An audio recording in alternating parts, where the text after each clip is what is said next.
কুসংস্কার ও অন্ধকারের বেড়াজাল ভেঙে নারীদের দেখিয়েছেন আলোর পথ। তার অবদানে আজ সর্বক্ষেত্রে নারীদের অংশগ্রহণ।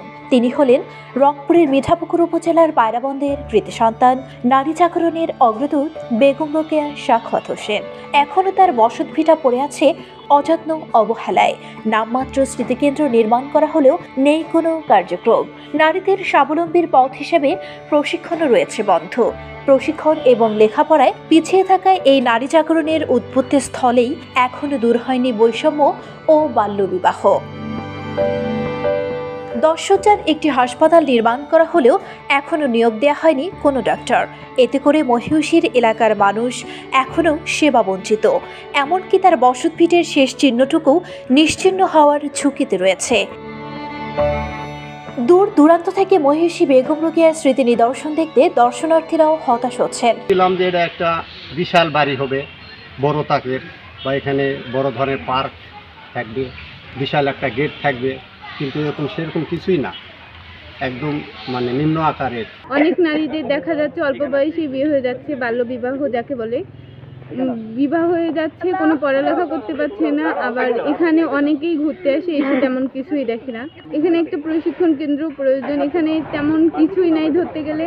আর হচ্ছে আমাদের যে এখানে একটা উন্নতির দরকার, সেটা কখনোই হচ্ছে না।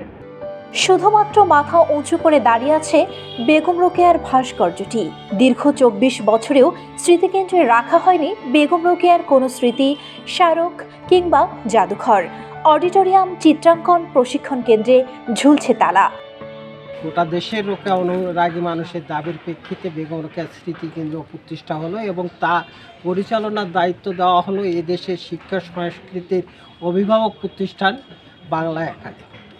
আমরা যদি সার্বিকভাবে দেখি যে প্রতিষ্ঠানটা আলো জ্বালানোর কথা ছিল আর কি, সেই আলো জ্বালানোর প্রতিষ্ঠানটাই আজকে অন্ধকারে, অর্থাৎ বেগম রোকেয়া স্মৃতিকেন্দ্রটা এটা কোনোভাবেই কার্যকর নয় এবং এটা পরিচালনার যে দায়িত্ব বাংলা একাডেমি তার নামের প্রতি অবিচার করছে বলে আমি ব্যক্তিগতভাবে মনে করি।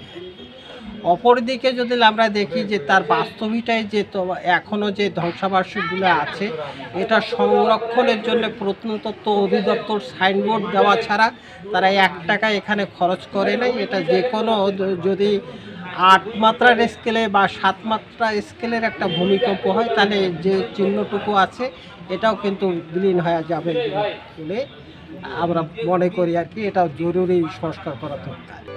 শুধু বেগম রোকেয়া দিবসকে ঘিরেই পরিচ্ছন্ন, রং করা ও মেলার প্রস্তুতি নিয়ে কাজ করা হয়, এমনটি বলছেন স্থানীয়রা।